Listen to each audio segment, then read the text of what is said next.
Lady here. Welcome back to the channel, everybody. Welcome back to the tribe. Welcome to all my new subscribers. Why am I sitting here filthy, dirty, and in my bed? Well, because I just finished cleaning up a really huge, nasty mess. And yes, if you could tell by the title, I had visitors today, and I just wanted to hurry up, tell you guys the story before I lost my nerve. You guys, here it goes. So, today was my day off. I went to the gym like any other day off. I worked out for 2 hours. I came home. And my husband had a couple errands to run.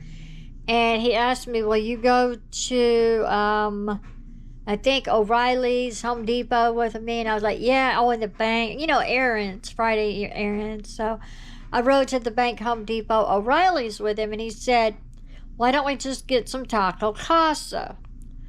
All right, fine. So we go to Taco Casa and we get taco salads, which there was little to no salad. Ton of meat and cheese and sour cream.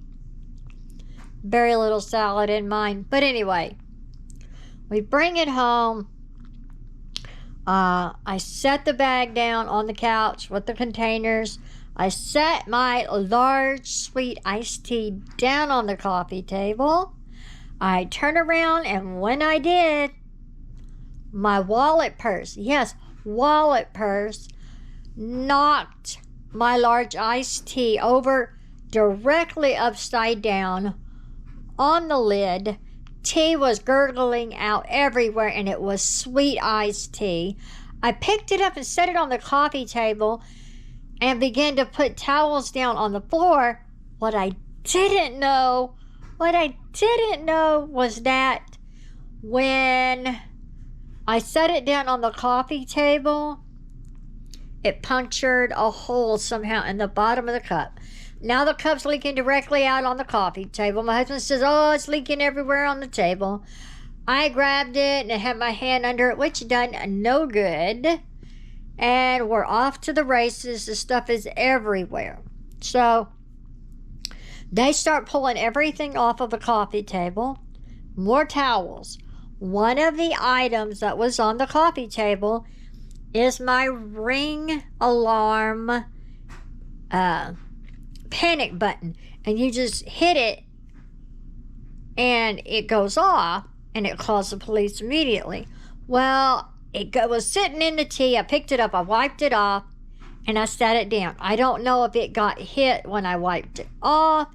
If I stepped on it. Somehow, that alarm got set off during the cleaning. And I was like, and the alarm sounded. My husband disarmed it. And I was like, oh, crap. Now they're going to call. And they were like, oh, no, they're not going to call. You disarmed it. I said, oh, no, they call. They always call. And they called, and I spoke to them, and I'm like, yes, I spilled. I'm trying to clean up a mess. Somehow the panic alarm, but I have a panic button. Here, I'll show you what they look like. Oh, that one's gone too. Well, that one is missing also. That's what's on the floor that I've got to pick up. They're round panic buttons, and all you do is hit it. Touch it, hit it, smack it, whatever you feel like you need to do to get help. Anyway, it went off, and they called. I spoke to them, and then they asked for the secret password.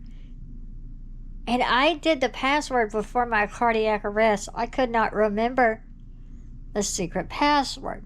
Well, they wanted to forward me to somebody because they said you have to reset your password. Okay, fine.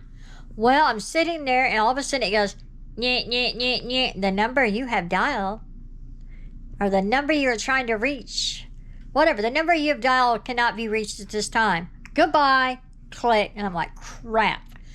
So I didn't think nothing of it. So I'm cleaning up the mess. I'm getting the shampooer out, everything. There's a knock. Well, my son's getting ready to leave. And he walked out the door, and I'm messing with the shampooer, and I hear a knock at my door. And I was like, go away! And I hear somebody say something. It didn't sound like my son. I opened the door, and lo and behold, the Arlington Police Department is staring at me. And I told them to go away. So embarrassing, so embarrassing. So, we talked. I opened the door and showed them the big mess that I had going on, the big mess, everything everywhere, trying to clean up this disaster. And we had a talk, and I explained to him, he goes, why didn't you remember your secret password? I was like, I set up the secret password before I had my sudden cardiac arrest. Now I have a brain injury. I couldn't remember it. He goes, okay, that actually makes sense. And I told him, yeah, I was dead for 10 to 12 minutes, and then I was in a coma for 3 or 4 days. I said, there was some brain injury that occurred, and I can't remember it. Sorry. He goes, well, you'll need to get it reset up, please. And I was like, yes, I'll do it. Then I invited him in to help me clean my carpet. One guy said, I won't do it, but my partner will. And I was just like, nah, you guys, you're good. Go on about your day, get out of the heat, and have a great day. You guys, I was so embarrassed because when they knocked, this has just been a weird day. When they knocked, I said, go away. I said, go away. You guys, I finished shampooing up the rugs and the carpet, wiping down the coffee table, cleaning everything off. It's done. It sucked, and I'm over it. And now I'm going to go grab a hot shower and maybe even do some more vlogs this weekend. I love you guys so much. And yes, there's more content coming. And of course, as always, I'll be